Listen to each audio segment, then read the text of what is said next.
How y'all doing tonight? This is the Collins Brothers Unleashed. You have the ignorance, and then you have the all-consuming drama. Then you have the truth. And with that, to achieve it, you must turn to those who deliver it. I bid you and welcome you, the Collins Brothers Unleashed. Hello, this is Paul and Philip Collins, welcoming you to another episode of the Collins Bros Unleashed.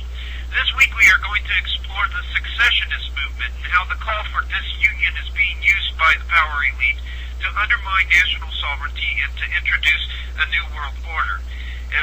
As part of this episode, we will be referring to an article at the website www.wiseasserpents.com, an article that dismantles a piece that was written by Chuck Baldwin.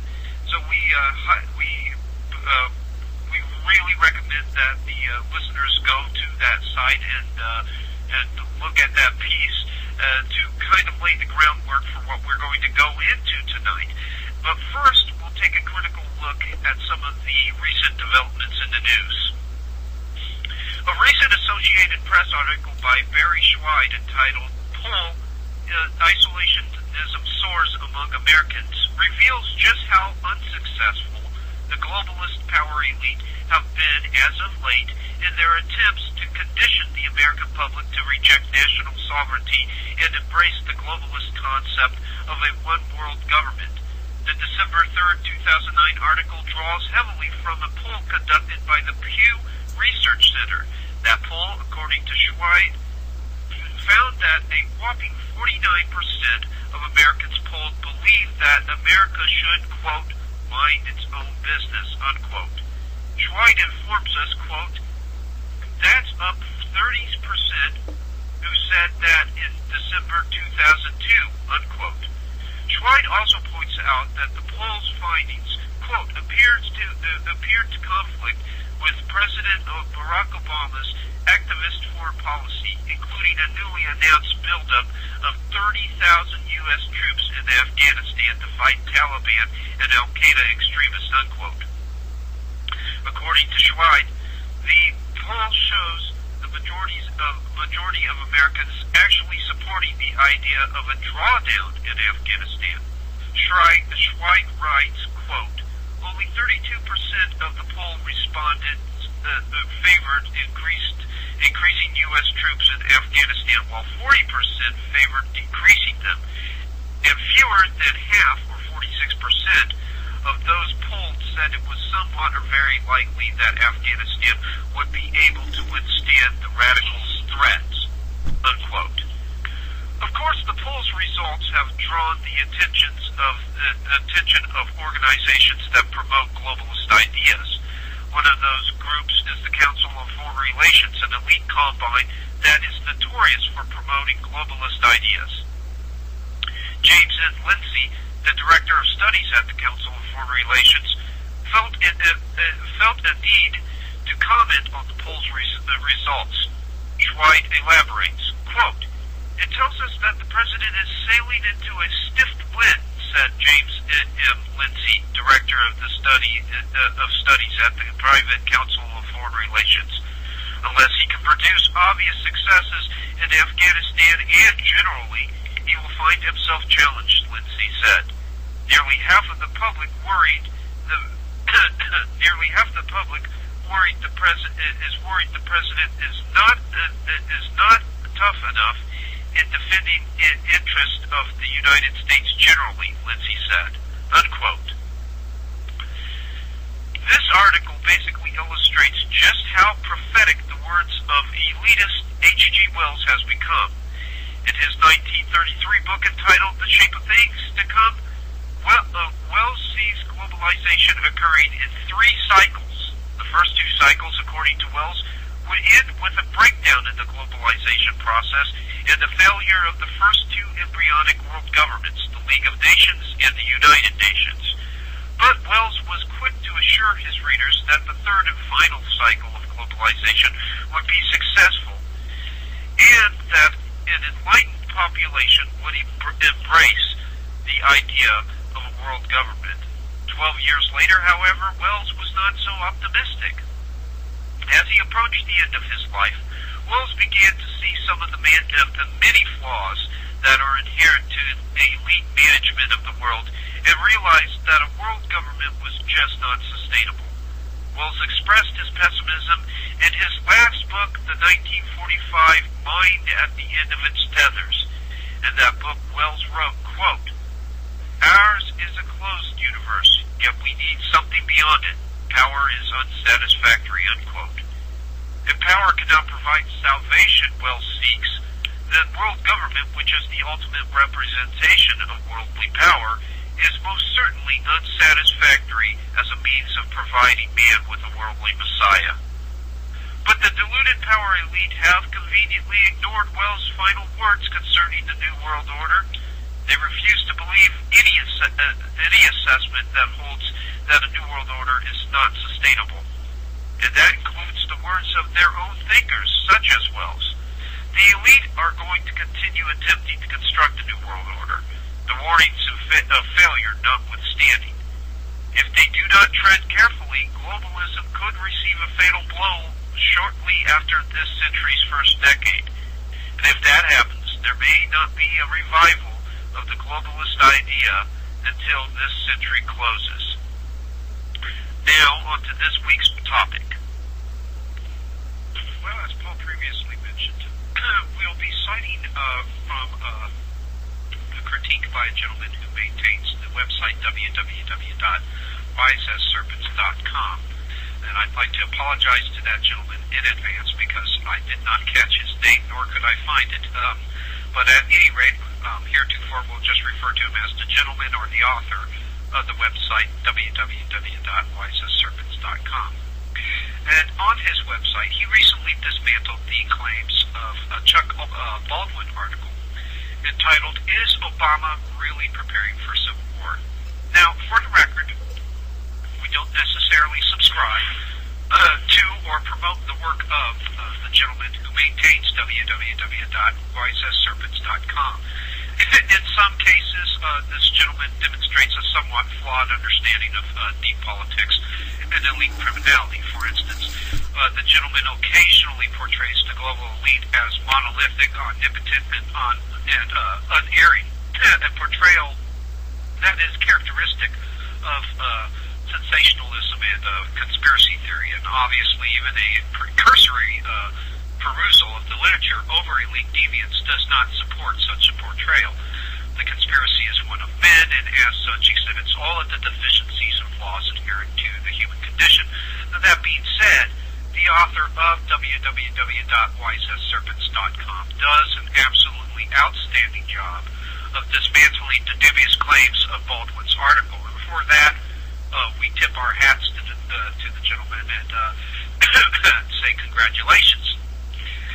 Well, published on December 11th, Baldwin's article contends that President Barack Obama has ordered U.S. Air Force General Gene Renard to immediately enlarge his military forces to 1 million soldiers by January 30th, 2010, in anticipation of another American Civil War, an eventuality that supposedly should manifest before winter comes to a close. Now, in support of this claim, Baldwin consistently cites a report from the European Union Times. Yet, as the author of WiseAsSerpents.com makes clear, the European Union Times is not an actual newspaper. It is, in fact, a WordPress blog maintained by a female Florida resident. It is in no way affiliated with the European Union. And in turn, this blog links to American Resistance Radio, which is hosted by Jim Stekawiak. Hopefully I'm pronouncing that right, or Stekawiak. Stekawiak or Stekawiak. We'll go with Stekawiak. Stekawiak was the state director of the Georgia Civilian Militia from 1995 to 1997 as part of the National Confederation of Citizen Militias, or the NCCM, under Norman Olson. Many of the listeners will recognize Olson as the co-founder of the Michigan Militia. He co-founded that organization with Ray Southwell in 1994. However, this organization expelled Olson after the militia icon promoted a theory that the Oklahoma City bombing represented a violent reprisal by the Japanese government for the United States' alleged involvement in the March 20th, 1995 sarin gas attack on the Tokyo subway. In truth, this attack was conducted by Om Shinrikyo, a Gnostic sect that was inspired by Isaac Asimov's Foundation trilogy. Parenthetically speaking, at this point, Olson has recently reemerged in Alaska, trying to whip up basically fervor for the militia movement, trying to get Alaskans to form into militia groups. He's obviously trying to use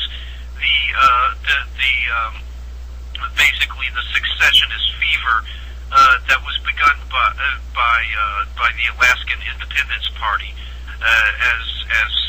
to basically whip up fervor for the militia movements, to basically swell the membership roster of the militia movement. Now, correct me if I'm wrong, Paul, but is that the same Alaskan Independence Party that was addressed by Sarah Palin? That's correct. And Sarah Palin's husband was actually a registered member of the AIP for a time as well. Now, the AIP, they do in fact promote the seceding of Alaska, the extrication of Alaska from the Union, correct? That's correct. Okay. And I believe that basically they had gone about creating that kind of a secessionist climate in Alaska among some of the population, certainly not all Alaskans. Sure. And Olson was basically trying to exploit that. Yeah, exploit that, capitalize on that atmosphere, that environment. As I understand it, heretofore he's not been very successful, though. No. But at any rate, Olson's theory was laughable, to say the least, given the fact that Om Shinrikyo was the party responsible for the sarin gas attacks on the Tokyo subway. Now, there have been some tenuous ties established between the cult of Om Shinrikyo and KGB operatives. However, that's material for an entirely separate show, the breadth and width of which is quite expansive indeed. Well, parenthetically speaking, also, Olson, his whole weird theory concerning the OKC bombing and basically that attack representing some kind of reprisal for the sarin gas attacks, it's a neat little piece of disinformation that would actually lead people away from Om Shinrikyo's bizarre and actually quite interesting and important connections to the intelligence community and to criminalized portions of the intelligence community. And so Olson was very much acting as a disinformation unit, a disinformation agent, quite in the same way that 9/11 truth misfits find themselves acting as disinformation agents today. Was he a conscious agent of disinformation? Probably not. Yeah. In all likelihood, these people disseminate the garbage that they do quite in spite of themselves, because they simply do not take the time to backtrack, to check their sources, to do any sort of real research, and they latch a hold of any rumor, any innuendo that circulates within the Patriot community, and immediately present it as the gospel truth. But the fact that Olson's disinformation would actually help divert people's attentions away from Om Shinrikyo and its connections to criminalized portions of the intelligence community tells us that somebody was feeding this information to Olson for some, for nefarious reasons. Absolutely. And Om Shinrikyo is a very interesting case study. We'll probably touch on Shed Radio and later installments of the Collins Brothers Unleashed. And we touch briefly on them in the book, The Ascendancy of the Scientific Dictatorship, and we are also going to be writing a little bit more about them in our forthcoming book, Invoke and Beyond, which heretofore there is no release date for that. We've kind of stopped setting dates for the completion of that work because it's so massive, and we want to give it the time and the attention that it deserves. And so instead of setting up some sort of arbitrary date for completion, we've decided that we're just going to complete it when all the information is in and all of the arrangement and the construction of the book is to our satisfaction. At any rate, returning to this discussion, while it is by no means monolithic, the militia movement is composed of enclaves of radical thought. Militia members tend to adhere to questionable belief systems, such as British Israelism. We have already touched upon British Israelism in our unfolding series over mystical imperialism. Those episodes are still available, and we urge the listeners to check them out. Go back and listen to them to contextualize some of the information that we're presenting you with in this installment of the Collins Bros Unleashed. We will also be discussing mystical imperialism in later installments of the Collins Bros Unleashed. We have yet to touch on German mystical imperialism and Russian mystic imperialism. The topic is a very expansive one, and we want to finish examining it in great depth. But at any rate, in a nutshell, British Israelism holds that Queen Victoria was descended from the biblical King David, and therefore was a member of the Davidic lineage that begat Jesus Christ. And proponents of British Israelism contend that the tribes of Israel migrated to northern Europe and hold direct genealogical ties to the British. Thus, the British are actually God's chosen people, and the British Empire is the will of God being tangibly enacted on earth by the hand of man. So British Israelism qualifies as a form of emanatist Gnosticism, as is evidenced by its mandate to draw the eschaton, that is, the end of days, into the ontological confines of the physical universe and establish heaven on earth, this time under the appellation of empire. According to researchers Paul Fitzgerald and Elizabeth Gould, John Dee, who served as a psychic spy in the court of Prague's Emperor Rudolph II, amalgamated the ideas of Giovanni Pico della Mirandola, Francesco Zorzi, and Giordano Bruno to create a form of British Israelism that venerated Elizabeth I as a messiah. Dee boasted a background in astrology and alchemy and subscribed to a belief in an immanent apocalypse. Intimations of an immanent apocalypse are evident throughout the militia movement, as well as is evidenced by the millennial eschatology that pervades its literature. Raymond K. Payton's The Sundown at Coffin Rock and Jean Raspel's The Camp of the Saints are two cases in point. Inspired by such literature, many militia members prophesied an impending apocalypse with the federal government casted as the proverbial Satan. No doubt, belief in this Manichaean narrative predisposed several militia members to some form of proactive millennial violence, thereby providing the Justice Department with an expedient pretext for Operation Megiddo. The executive summary of Operation Megiddo states, quote, militias, adherents of racist belief systems such as Christian identity and Odinism, and other radical domestic extremists are clearly focusing on the millennium as a time of action. Certain individuals from these various perspectives are acquiring weapons, storing food and clothing, raising funds through fraudulent means, procuring safe houses, preparing compounds, surveying potential targets, and recruiting new converts. These and other indicators are not taking place in a vacuum, nor are they random or arbitrary. At the final analysis, while making specific predictions is extremely difficult, acts of violence in commemoration of the millennium are just as likely to occur as not, unquote. Now, of course, no proactive millennial violence occurred with the arrival of the year 2000. However, there was a climate of mutual suspicion between militia members and federal law enforcement. Such mutual suspicion is socially and politically expedient for the various factions of the global oligarchical establishment. Hostility between the federal government and violent nativist enclaves has a tendency to undermine constitutional governance as police state measures are promoted to maintain social order. Beset by radicalized populations, the already beleaguered federal government has little choice but to enact unconstitutional laws and violate civil liberties. This vicious circle stems from a mutual adherence to some form of millennial eschatology.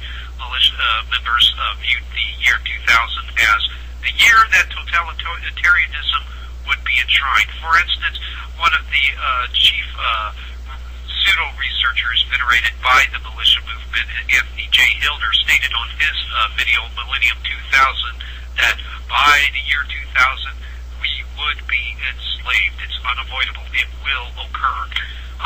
Meanwhile, officials within the federal government viewed the year 2000 as the year of a violent uprising. There simply was no way to stem the tide of the inevitable uprising of militia members, and the federal government would have to prepare itself to meet that challenge by basically transmogrifying the constitutional government of America into a police state.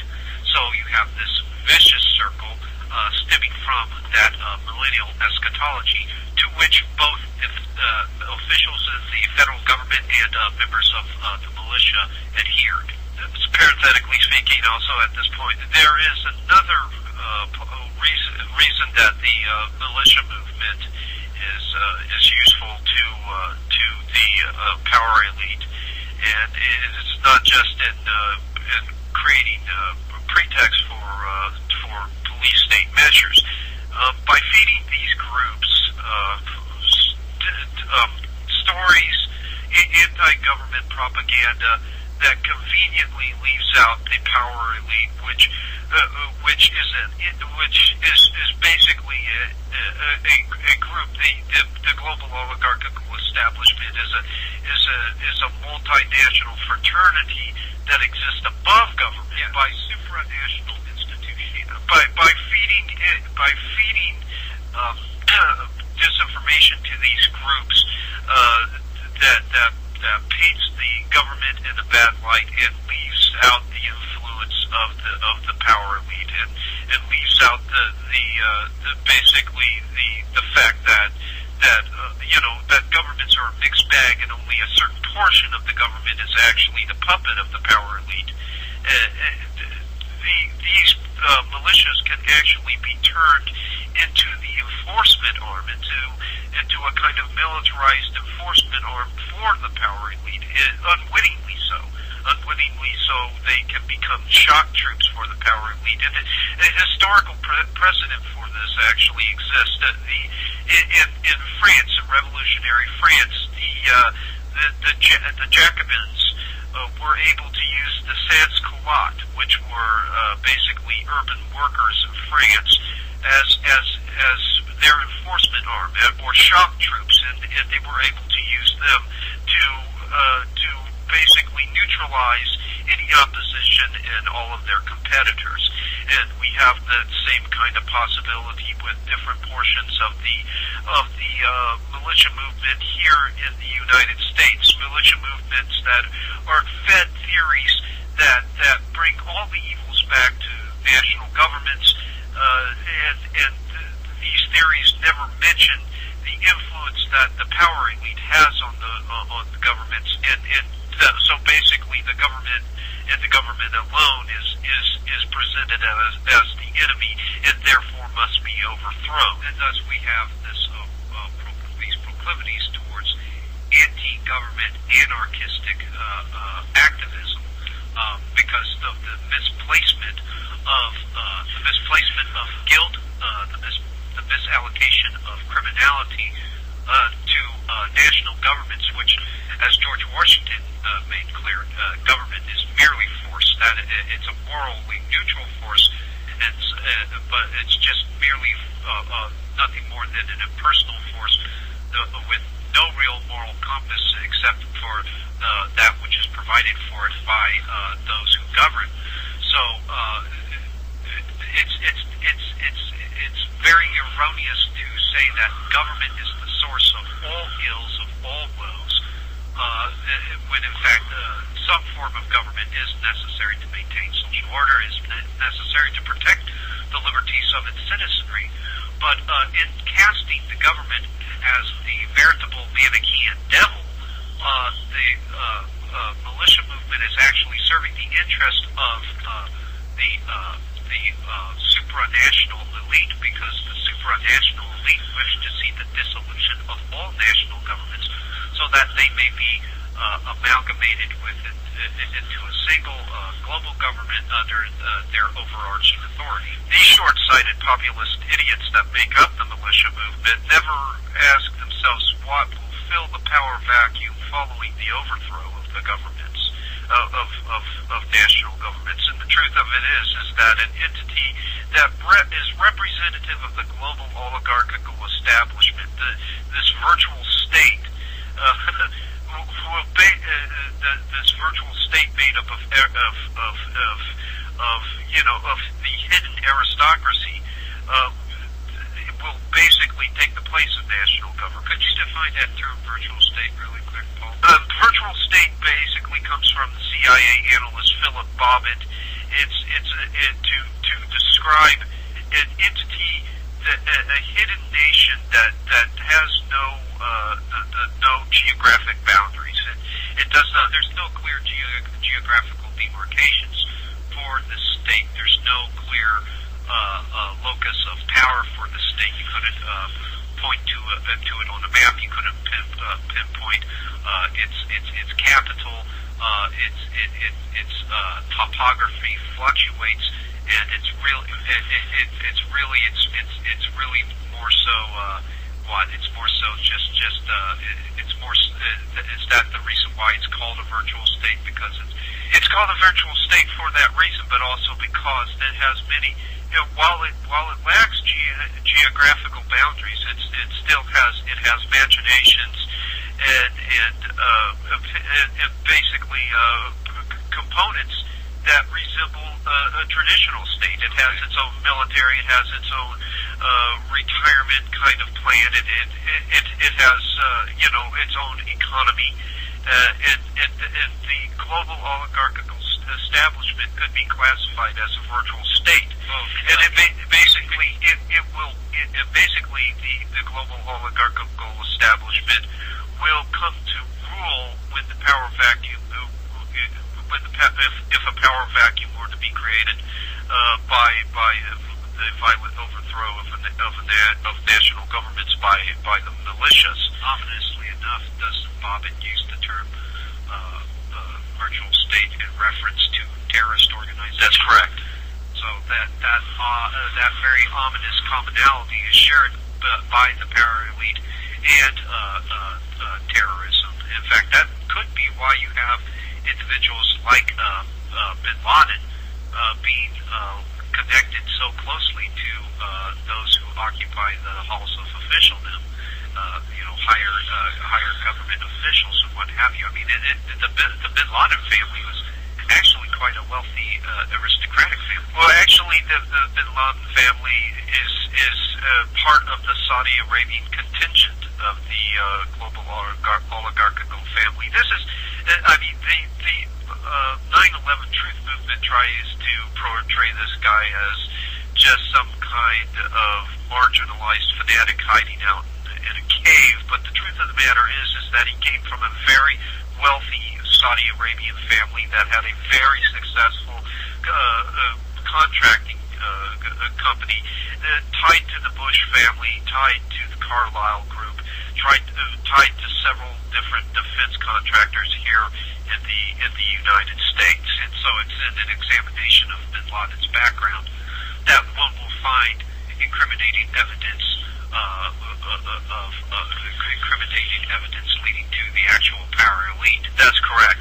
The family even receives legal advice from Sullivan and Cromwell, which is the most powerful Wall Street firm today. Yeah, so essentially all the talk of the melting point of steel and bombs in the building and what have you, that's really quite the smokescreen, isn't it? That's correct. But if you want to put the militia movement into the proper light, it's really wrong to see them as patriots. It's really wrong to see them as just a bunch of marginalized fanatics.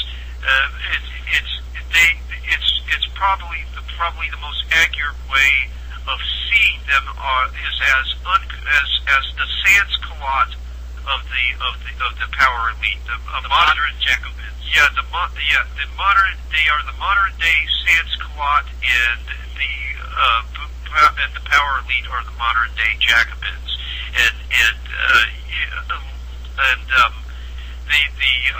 the militia movement is probably not aware in any way, shape, or form that they're being used in this manner.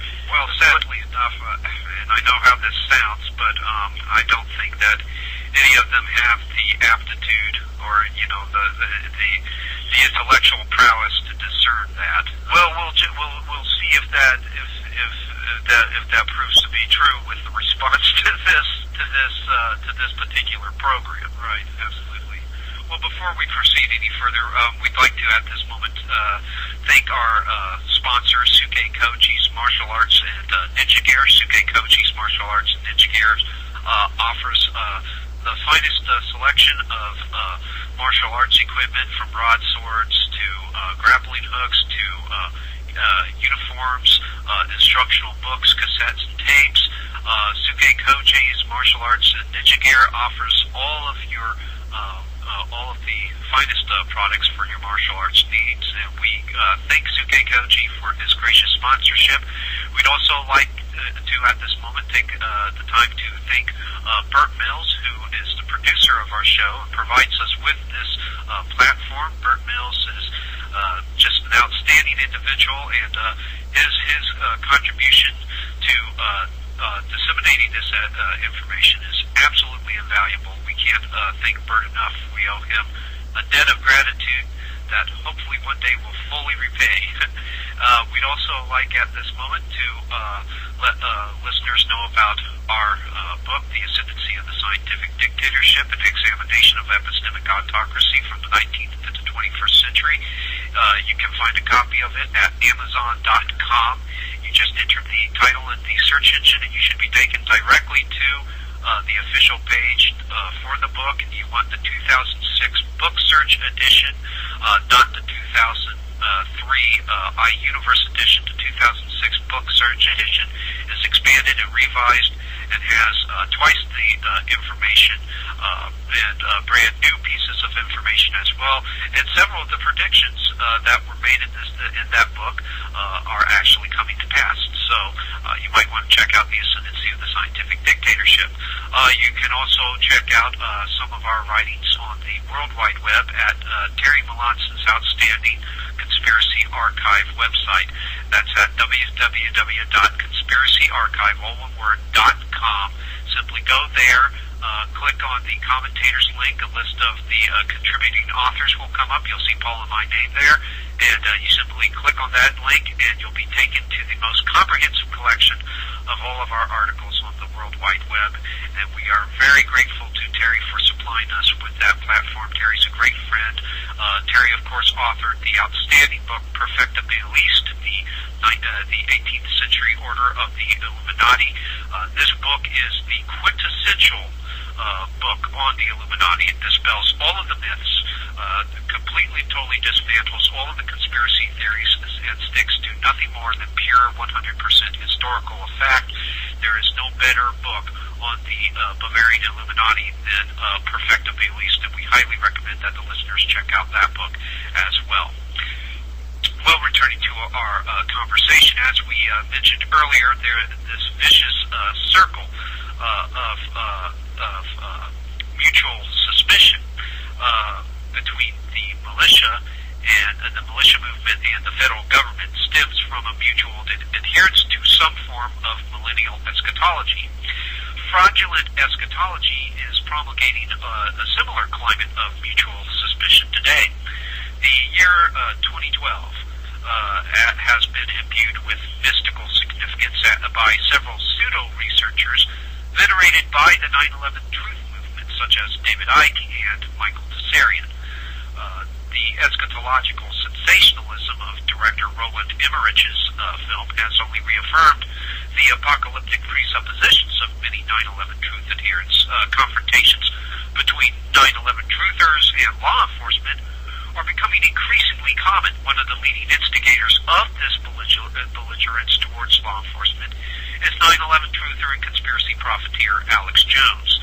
Meanwhile, law enforcement's response to the truth movement's antics is becoming increasingly incendiary, as both the truth movement and the federal government continue to follow this escalatory trajectory. Violence becomes more and more likely. Such violence would supply the pretext for the implementation of police state measures. Another questionable belief system to which many militia members adhere is neo-Confederate secessionism, which promotes the extrication of the southern states and territories from the Union. The advocacy of such disunity sets into motion a domino effect where states continue to fragment themselves until the republic is completely atomized. James Buchanan warned of just such a state of affairs in his 1860 State of the Union address, where he said, quote, "In order to justify secession as a constitutional remedy, it must be on the principle that the federal government is a mere voluntary association of states to be dissolved at pleasure by any one of the contracting parties. If this be so, the Confederacy is a rope of sand to be penetrated and dissolved by the first adverse wave of public opinion in any of the states. In this manner, our 33 states may resolve themselves into as many petty, jarring, and hostile republics, each one retiring from the Union without responsibility whenever any sudden excitement might impel them to such a course. By this process, a Union might be entirely broken into fragments in a few weeks, which cost our forefathers many years of toil, privation, and blood to establish," unquote. Such a state of affairs is a necessary precursor to regionalism, which is really a strategy for undermining sovereign states and amalgamating them into a form of global governance.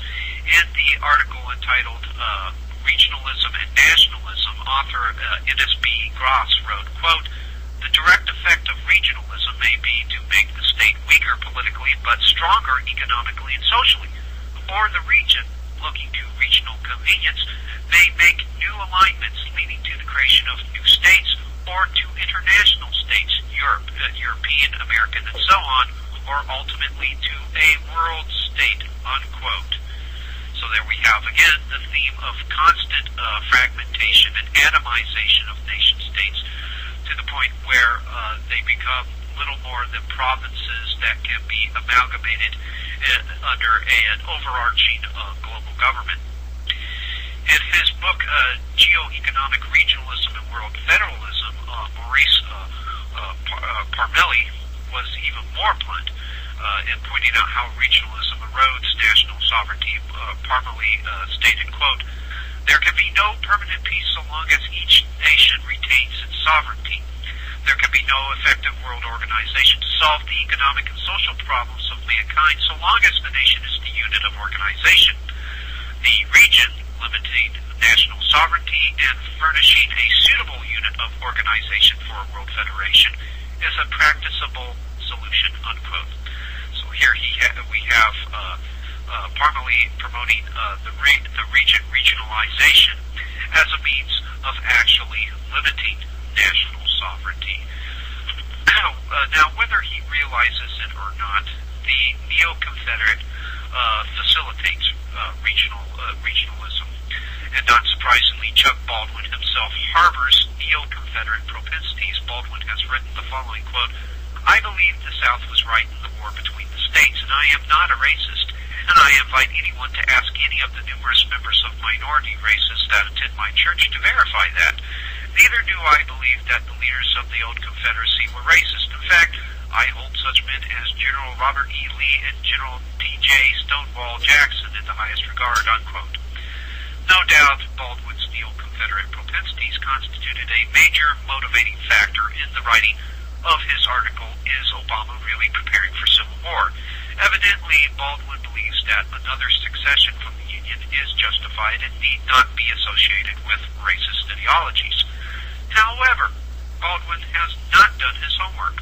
Confederate apologists attempt to divorce secessionism from racism, arguing that the Civil War was actually fought over states' rights. Southern secession documents clearly show that the Confederacy's main goal was the formation of slave-holding fiefdoms. John Motley, the U.S. Minister to Austria, correctly identified the Confederacy as a conspiracy to splinter the United States in an 1861 letter to the London Times. The letter further stated that the Confederate balkanization project would lead to the establishment of, quote, a great Gulf empire, including Mexico, Central America, Cuba, and other islands with unlimited cotton fields and unlimited Negroes. This is the golden vision in pursuit of which the great republic has been sacrificed, the beneficent Constitution subverted, unquote. Parenthetically speaking, right here at this juncture, notice the arrangement that was described by Motley. It sounds ominously like the trade bloc that was basically planned under NAFTA, the North American Free Trade Agreement. Right, and it's in a sense the Confederacy, the old Confederacy, was committed to its own variety of free trade at the time. Motley's view, though, of the war as a conspiracy hatched by the slave-holding aristocracy of the South was widely accepted in the years following the 1861 to 1865 conflict. From 1865 to 1872, according to semiotician William Pincack, only 3 scholarly works used the term Civil War. Alfred H. Guernsey's and Henry M. Alden's Harper's Pictorial History of the Civil War, which was put out in 1867, Vincent J. Losing's Pictorial History of the Civil War in the United States, which ran from 1866 to 1868, and John W. Draper's History of the Civil War in America, which ran from 1887 to 1870. 18 other books during the same period referred to the conflict as the Rebellion, the War of the Rebellion, the Great War of the Rebellion, Great Southern Rebellion, and American Rebellion. These historical texts reiterated the overall theme of Abraham Lincoln's July 4th, 1861 speech.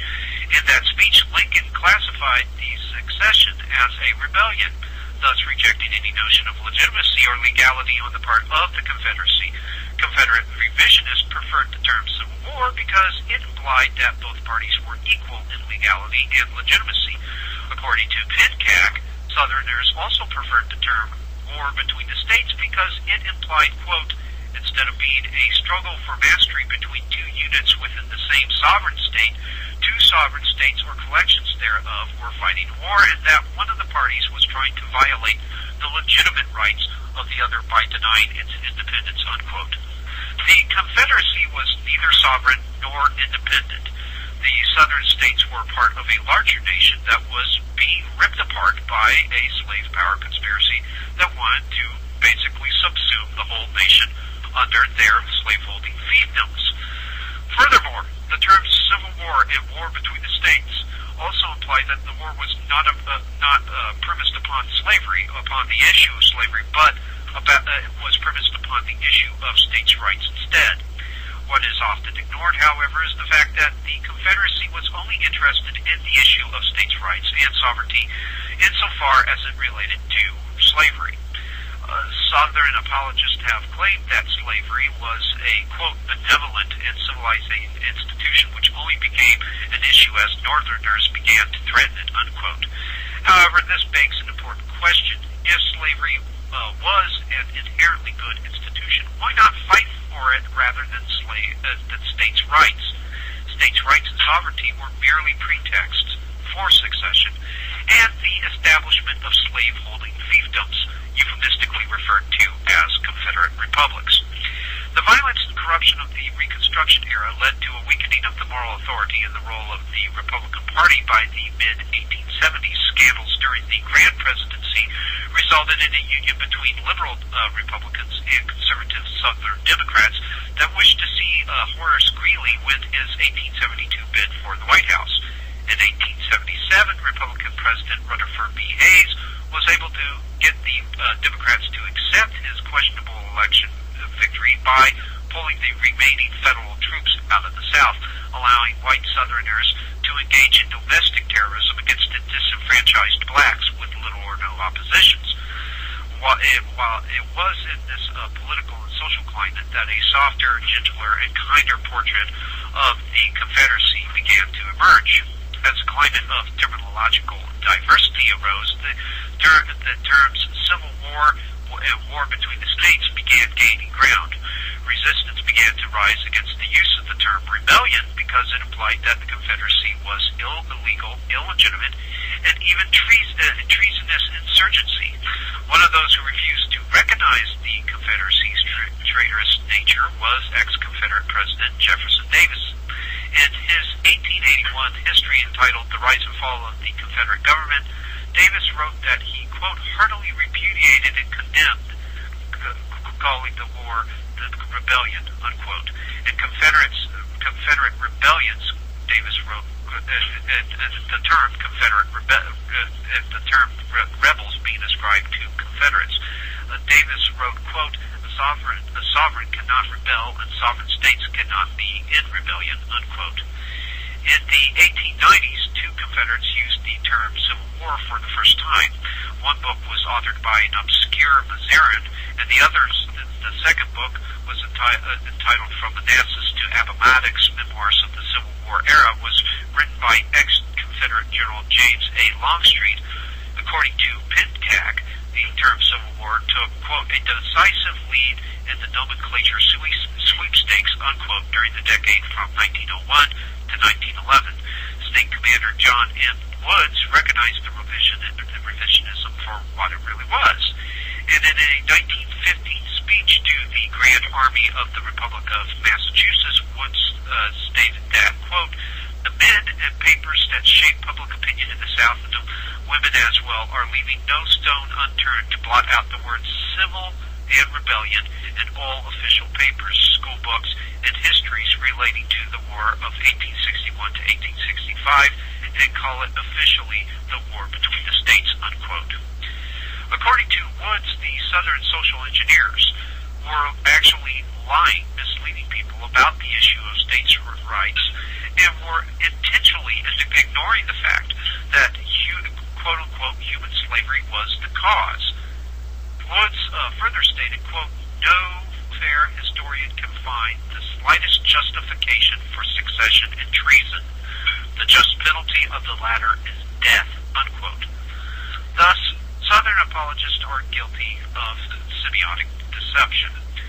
By deliberately altering crucial pieces of terminology, Southern apologists were able to rehabilitate the otherwise unsavory image of the Confederacy. With its oligarchic character semiotically veiled by intentionally misleading terminology and euphemistic rhetoric, the slave-holding South was virtually canonized. Pintack elaborates, quote, in the long run, the South had not only won the right to control its own racial affairs, it also triumphed in the popular imagination as fighting a legitimate and heroic cause. Much of this ideological triumph persists despite the limited victories of the civil rights movement. Robert E. Lee is a national hero. Streets and babies are named after him, as they are not, for instance, after Benedict Arnold, and rebel flags still fly high, unquote.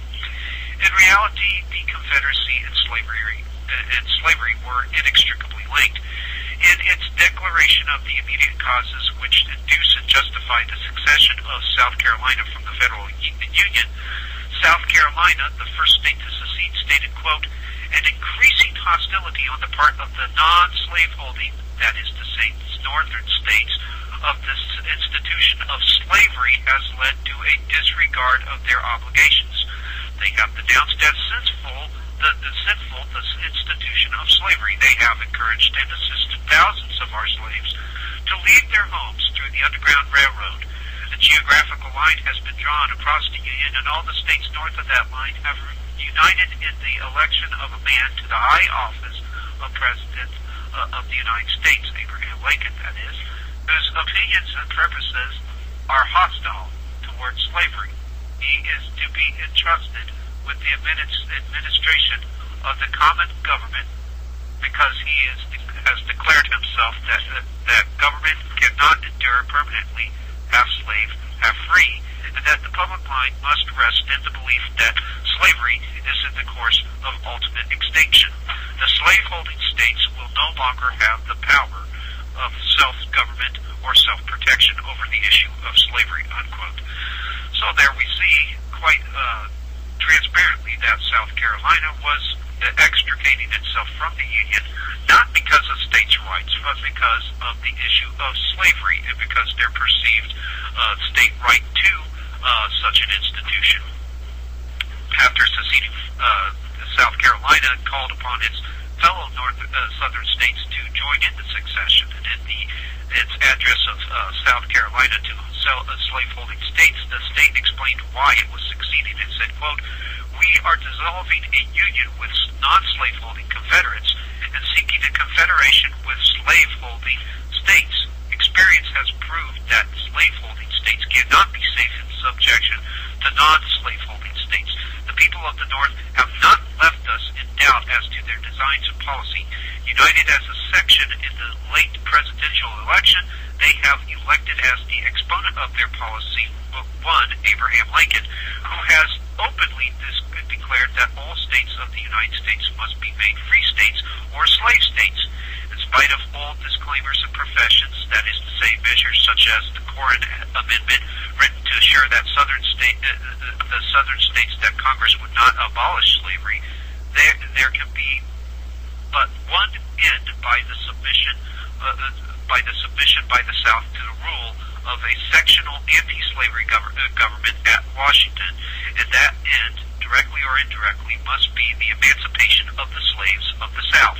The people of the non-slaveholding North are not and cannot be safe associates of the slaveholding South under a common government, citizens of the slaveholding states of the United States," unquote. Mississippi also joined South Carolina in its rebellion on January 9th, 1861.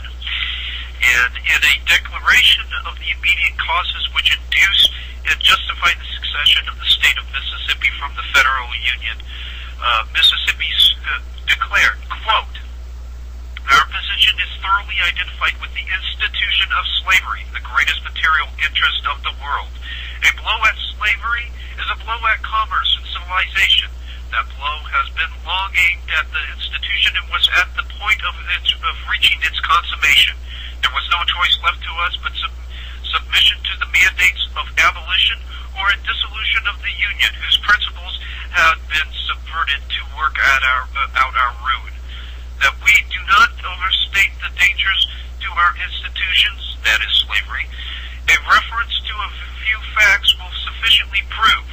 The hostility to this institution commenced before the adoption of the Constitution and was manifested in the well-known Ordinance of 1787. On July 13th, 1787, when the nation still governed itself under the Articles of Confederation, the Continental Congress passed the Northwest Ordinance, which Mississippi here calls the well-known Ordinance of 1787. Now, that ordinance set forth provisions whereby the Northwest Territories could become states in the United States, and eventually the states of Ohio, Indiana, Illinois, Michigan, Wisconsin, and Minnesota were formed from that territory. As a requirement for statehood and entry into the United States, Article 6 of that ordinance stipulated there shall be neither slavery nor involuntary servitude in the said territory. When the Constitution replaced the Articles of Confederation, the Founding Fathers repassed the Northwest Ordinance to ensure its continued effectiveness under the new Constitution. As more territory was gradually ceded to the United States, the Southern Territories, Mississippi and Alabama, the Missouri Territory, Missouri and Arkansas, etc., Congress applied the requirements of the ordinance to those new territories.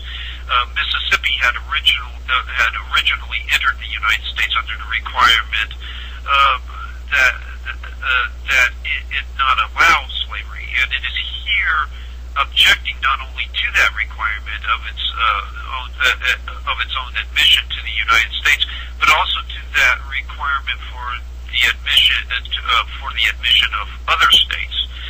It has grown until it denies the right of property in slaves and refuses protection to that right on the high seas. Congress banned the importation of slaves into America in 1808.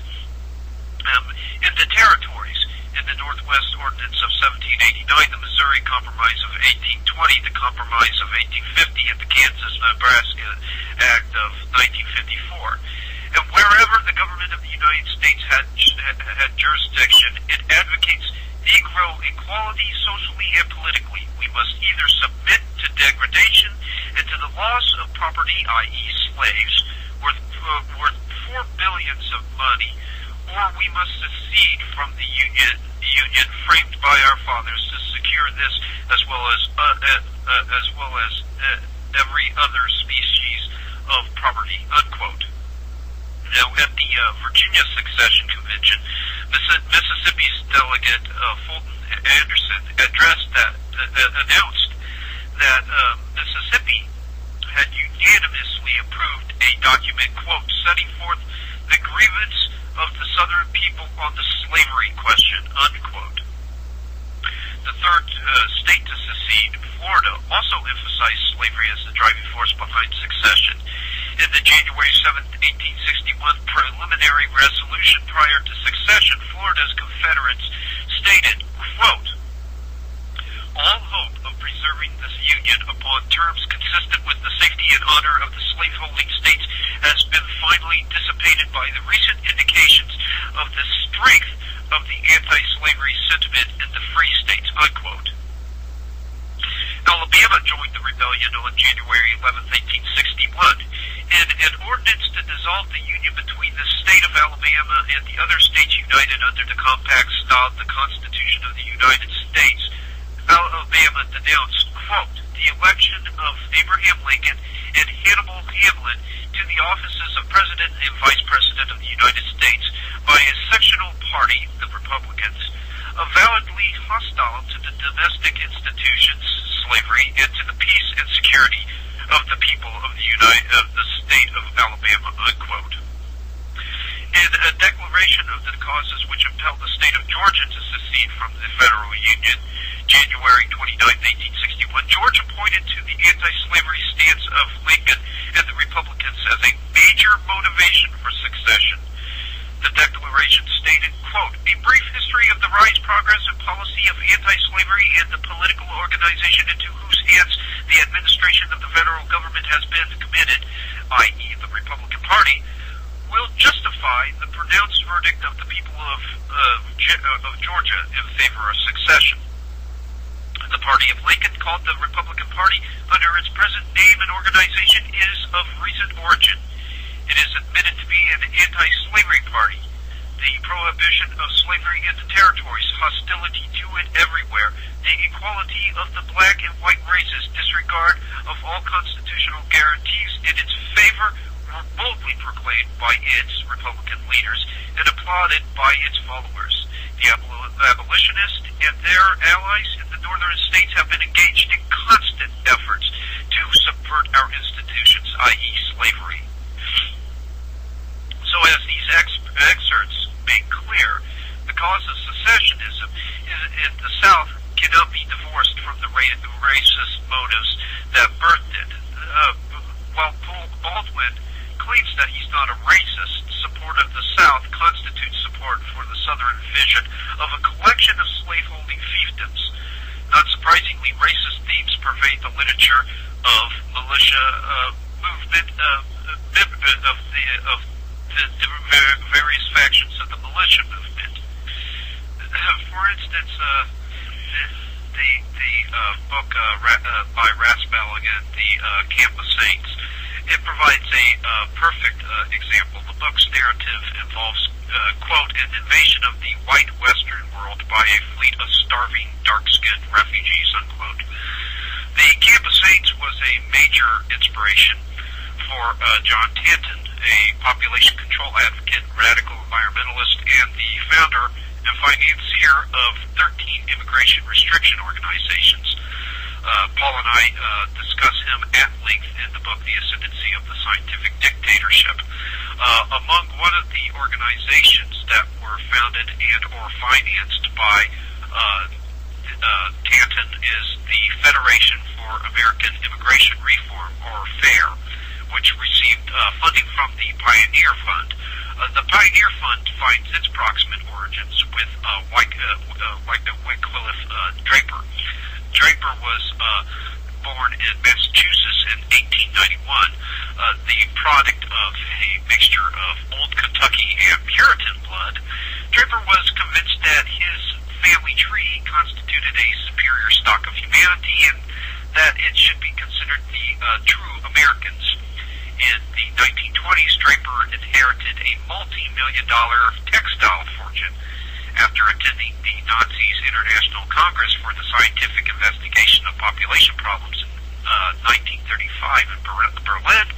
Draper decided to devote a very large portion of his fortune to eugenics and race science. It would be no exaggeration to say that Draper was drawing his inspiration from mass murderers. Wilhelm Frick, a World War criminal convicted during the Nuremberg trials, was the honorary chairman at the 1935 meeting that Draper attended in Berlin. In 1937, Draper joined forces with the eugenicist Harry Laughlin and the eugenicist Frederick Osborne to form the Pioneer Fund. The fund helped the crusade for nationwide eugenical regimentation through the distribution of grants, and in its first year, the Pioneer Fund had in its budget 2 German films promoting the theme of eugenics. One of those films, titled The Hereditary Defective, was shown at 28 high schools throughout the United States thanks to the efforts of Harry Laughlin. Draper's money was also used to print a special edition of Ernest Sevier Cox's White America. The racist tract was distributed to every member of the 1937 Congress. So for Draper, race betterment really meant the disenfranchisement of blacks. For one of the white supremacist academics that Draper recruited to his cause was the segregationist and chair of psychology at Columbia University, Henry Garrett. Garrett served as a witness supporting segregation in the 1952 Davis versus County School Board court case. And Davis versus County School Board became part of a much larger historic case, Brown versus the Board of Education. In 1964, the Mississippi Sovereignty Commission used $215,000 given to it by Draper in an attempt to prevent the Civil Rights Act from passing. In 1977, North Iowa professor Dr. Ralph Scott used Pioneer Fund money to finance anti-busing, anti-school integration seminars. Also, the Pioneer group that was the Pioneer Fund that was founded by Draper ties into the secessionist movement through Jesse Helms' political machine. Part of Jesse Helms' political machine was an individual named Carter Wren. Carter Wren helped actually manage the 1972 U.S. Senate campaign of Jesse Helms, and Carter Wren had a law partner by the name of Hines. His first name was I'm trying to find it here. Richard T. Hines. Rich Paul, is that Hines of Heinz Ketchup? No. This is Hines spelled Hines, Richard T. Hines was a lobbyist who was a law partner with, a business partner with Carter Reed. Hines is a fundraiser, and a donor for the Southern Legal Resource Center in Black Mountain, North Carolina. And when high school student Jacqueline Duty was banned from her senior prom in 2003 for wearing a Confederate flag sequin dress, it was the Southern Legal Resource Center that took her on as a client, and Hines underwrote her case with a donation of $1,000. In August of 2005, Hines donated an additional $1,000 to the Southern Legal Resource Center's General Fund. The Southern Legal Resource Center seems to be a sponsor for several different terrorists with actually ties to government sponsorship. The Southern Legal Resource Center was founded by Kurt Lyons, the white supremacist lawyer who successfully represented Louis Beam, and Louis Beam was basically brought up on charges of sedition. He was plotting to overthrow the government, and he was trying to establish an all-white nation in the Pacific Northwest. We'll have more over Beam in this presentation a little while later on. But according to investigative journalist Ambrose Evans Pritchard, Lyons was responsible for introducing Andreas Strassmeyer, a former German infantry officer whose father was a respected member of the Christian Democratic Party, to Elohim City. Now, Elohim City was the paramilitary headquarters of the neo-Nazi movement in eastern Oklahoma, and of course headed by Reverend Millar, who of course has been tied to federal law enforcement. Yeah, it would be later revealed in the Tulsa courtroom that Robert Millar was an FBI informant, and we know that the ATF were going to conduct a raid on Elohim City based on information that they had received from their informant Carol Howe, who was an ATF, basically working for the ATF in Elohim City. She gave information to the ATF, basically pointing towards Strassmeyer and Aryan Nation member Dennis Bayan, planning a series of bombings that included the Murrah Federal Building in Oklahoma City. That raid may have prevented the Oklahoma City bombing, but Agent Angela Finley, who was Howe's handler in the ATF, was informed by the Oklahoma Highway Patrol that the raid could not be conducted because the, quote, FBI also had an ongoing investigation on Elohim City, unquote. So as you can see, Hines is connected through Lyons and through the Southern Legal Resource Center to some possible state-sponsored terrorist with ties in the neo-Confederate community, in the Secessionist community, in the white supremacist community, and this ties right back into the Pioneer Fund that you were talking about there earlier. As I previously stated, the Pioneer Fund was a major source of funding for FAIR, and not surprisingly, the statistical data produced by FAIR is often cited by anti-immigration columnist Frosty Wooldridge, whose work frequently appears at the anti-Semitic website of Jeff Rense. Rense is also a proponent of many 9/11 truth conspiracy theories, which often seek to incriminate Israel as the sole perpetrator of the WTC attacks. Now, as I have made clear in previous installments of the Collins Brothers Unleashed, the cause of eugenics qualifies as an a form of Humanitist Gnosticism because of its emphasis upon externalities as the source of evil. This emphasis stems from traditional Gnosticism's rejection of the doctrine of original sin.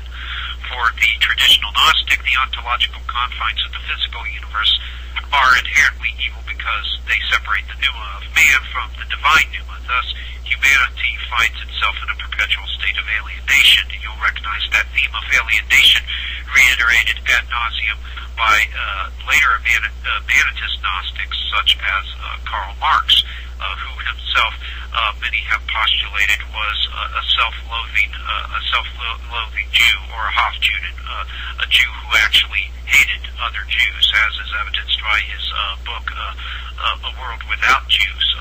Quite an odd, idiosyncratic belief system, but nevertheless very much prevalent today, as is evidenced by other Hofjudens such as Noam Chomsky, whose anti-Israeli rhetoric is just replete with virulent racism and Arabist proclivities. We also have the case of Otto von Bolschwing, the Nazi, actually being involved in the creation of the more fascist portions of the Zionist movement. So again, we have this kind of strange, bizarre confluence that exists in this world above the traditional partisan affiliations. This world where ideology ends up being more of just a camouflage, right? That world where Michael Harari and Rafi Eitan, two Mossad agents, actually can work with the Butcher of Leon, Nazi Klaus Barbie. Absolutely, very, very odd confluences. But nevertheless, the Manetist Gnostic seeks to redeem history by altering the externalities that allegedly corrupted. For the adherents of Hitler's Aryanism, the corrupting externality was dysgenics, stemming from miscegenation, from the mixing of races. And of course, Hitler's Aryanism was a redemptive interpretation of history, which is symptomatic of the Manetist Gnosticism, because he viewed the Nazi Party as a crusade to redeem humanity from the racial degradation that it had suffered since it engaged in miscegenation. So we have that redemptive interpretation of history that is characteristic of Manetist Gnosticism. Well, not surprisingly, the author of www.wisehasserpents.com traces the article, quote, Obama orders 1 million U.S. troops to prepare for civil war, unquote, to a Gnostic mystic named Sorja Fowl. One of the texts offered by Fowl on her website is the Aryan Symbols of Hope. Apparently, the book was authored by a sister, Sonam Tashi, with the sanction of the Dalai Lama. Of course, the book contends that the Nazis corrupted the Aryan symbols for political gains. However, numerous researchers have noted the fascist overtones of the Dalai Lama sect, thereby rendering such disavowals of Hitlerian Aryanism as disingenuous. I would point the audience to one particular researcher by the name of Dave Emery, who has done an excellent job in examining the fascist overtones of the Dalai Lama's sect. Well, in the grand tradition of Gnostic Jehovah bashing, Fowl promotes a book by David Booth entitled Dirty, Filthy Christians, Treatise on the Most Dangerous Death Cult in Human History, unquote. Such fiery anti-Christian rhetoric echoes the words of Friedrich Nietzsche, whose Immanent philosophy was a major influence on Hitler. And of course, Nietzsche believed that the only way to expunge the the priestly caste of Christianity was to strike at its root, which would be what he called that nation of priests, the Jews. Of course, many people have claimed that Nietzsche's sister, who was an anti-Semite, had majorly misinterpreted Nietzsche's work and presented it as support for her anti-Semitic contentions. Nevertheless, Nietzsche's work certainly does not lend itself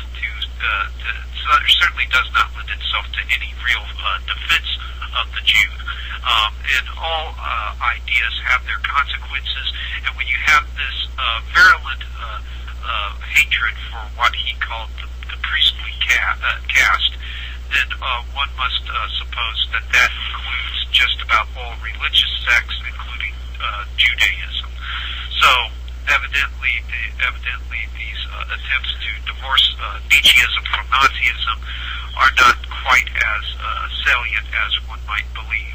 Now, as we pointed out earlier, one of the many websites that reposted the article entitled Obama Orders 1 Million U.S. Troops to Prepare for Civil War was American Resistance Radio, home of Jim Statuayak, a prominent figure in the militia movement. Statuayak is a mover and shaker in the American resistance movement, a portion of the militia movement that subscribes to the idea of leaderless revolution. The American resistance movement's adherence to the concept of leaderless resistance is important because it points to the influence of criminalized portions of the intelligence community on the so-called Patriot movement. That is, the Patriot movement, of course, is experiencing a resurgence in the United States, especially with the advent of the Obama administration. And unfortunately, it's largely the Obama's own fault for this resurgence. He has chosen as his economic team people totally made up of Wall Street operatives. The majority of his administration comes from the old line establishment. So basically, he's basically created the pretext, whether he realizes it or not, for this resurgence of the Patriot militia movement here in the United States. But as I stated, the American resistance movement basically adheres to the concept of leaderless resistance, and the leaderless resistance concept was resurrected during the early 90s by white supremacist Louis Beam in his publication, appropriately named, I might say, The Seditionist. The concept, however, is not the product of Louis Beam. It's not his own product. It's not an original idea coming from Louis Beam's head, as I imagine many of his ideas are not. Many ideas are coming from Louis Beam's head are anything but original. In the February 1992 issue of The Seditionist, Beam shared the origins of the leaderless resistance concept. Beam wrote, quote, "The concept of leaderless resistance was prepared by Colonel Julius Lewis Amos, who was the founder of International Service of Information Incorporated, located in Baltimore, Maryland. Colonel Amos died more than 15 years ago, but during his life was a tireless opponent of communism, as well as a skilled intelligence officer. Colonel Amos first wrote of leaderless resistance on April 17, 1962, unquote. According to the University of Oregon Library's Subject Guide to Conservative and Libertarian Material, Julius L. Amos was, quote, dedicated to a career in espionage, unquote. Amos worked with the International Committee of the YMCA in Greece, which is interesting because CIA defector Philip Agee seems to imply in his book, Inside the Company, that the YMCA was actually a conduit for the CIA. Amos also formed the International Services of Information Foundation, incorporated in 1946, which is described as, quote, a non-profit, privately owned and operated intelligence service whose purpose was to collect and disseminate information from overseas countries, unquote. Private intelligence groups are, of course, extremely useful to criminal elements in the intelligence community because they are not subject to congressional oversight. The International Services of Information, in fact, acted as a CIA commercial cover operation. Amos also held an important position in the Office of Strategic Services, which is the precursor to the CIA. Declassified information concerning Amos reveals that he was, quote, recruited,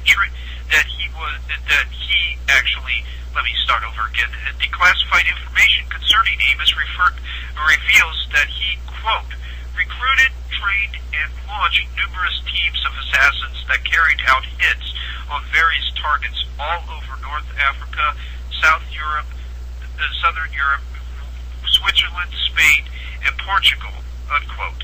All these assassination attempts were carried out while Amos was chief of station in Cairo, Egypt. While it was claimed that William Donovan had officially fired Amos, he was unofficially kept on with the OSS. He was on the OSS payroll, and he continued to work for the OSS as an undercover operative. He worked in an undercover capacity. After World War II, Amos went to work for Frank Wisner, the director of the Office of Policy Coordination. The Office of Policy Coordination, or OPC, was the espionage and counterintelligence branch of the CIA. Several nefarious and sinister plans were hatched in this section of the CIA.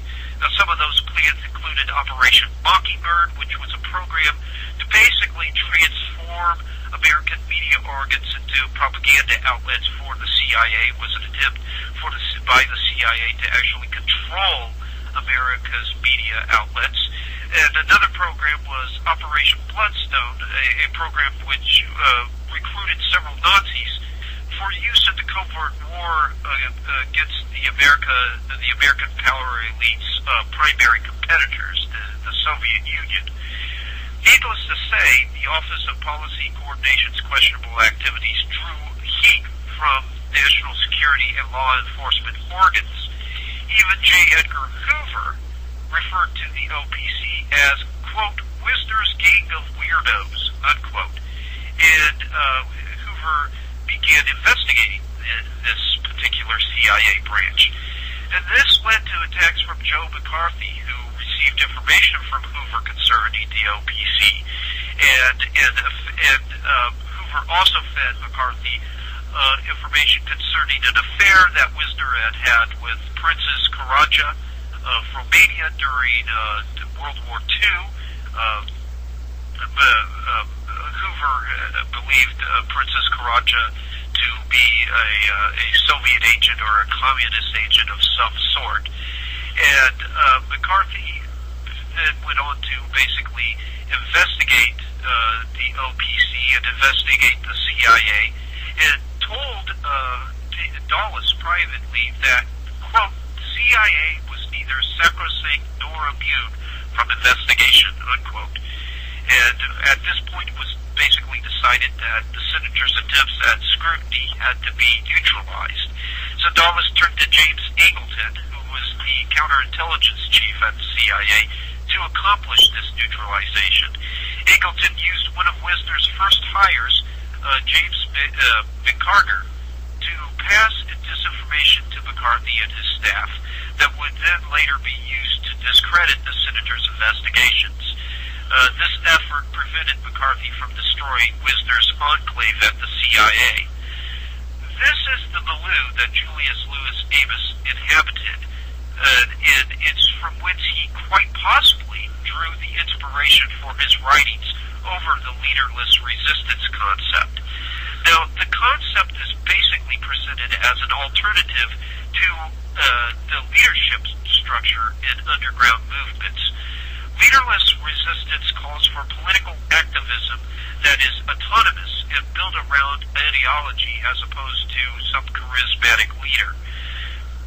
In the case of Louis Beam and Jim Stachowicz and countless misfits that populate the militia and Patriot milieu, the organizing ideology is a geopolitical eschatological myth that holds that secession is basically a romantic and patriotic act that is supposed to be instead of sedition a resistance to tyranny.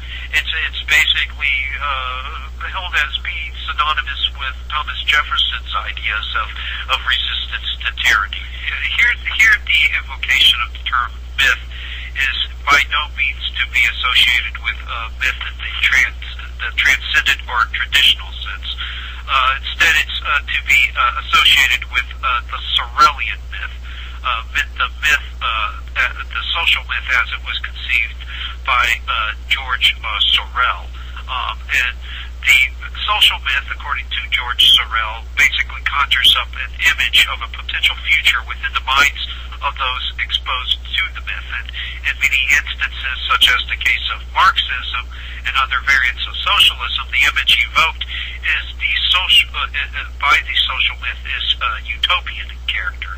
And this shared vision gains imaginative momentum amongst true believers and eventually witnesses tangible enactment through social and or political activism. Sorel elaborates on the social myth's migration from imaginative abstraction to tangible enactment when he wrote, quote, "The men who participate in the great social movements represent to themselves their subsequent actions under the guise of images of battles which assure them the success of their endeavor. I propose the name myths for these constructions. The knowledge thereof is so important for the historian. The general strike of the union workers and the apocalyptic revolution of Marx are instances of such myths," unquote.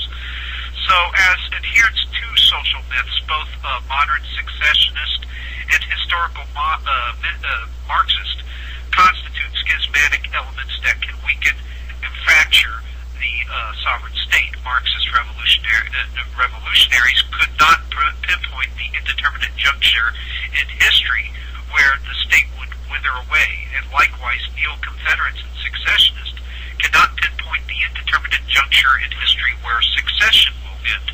Thus, the neo-Confederates and secessionists set into motion a perpetual series of secessions, guaranteeing continual disunity and the ongoing fragmentation of states, and eventually the state implodes, allowing for its easy assimilation by whatever supranational entities or foreign alliances hold sway. So when you hear knuckle-dragging idiots such as Chuck Baldwin and Alex Jones promoting the ideas of secessionism, you understand that secession contributes to the globalist strategy of regionalism, which they have been using and are continuing to use to bring about a new world order. So, to all of you Patriot members out there, Godspeed. You're doing a damn good job in tearing down the United States of America and basically setting up everything that you claim to hate. Well, with that being said, we'd like to thank everybody for listening. The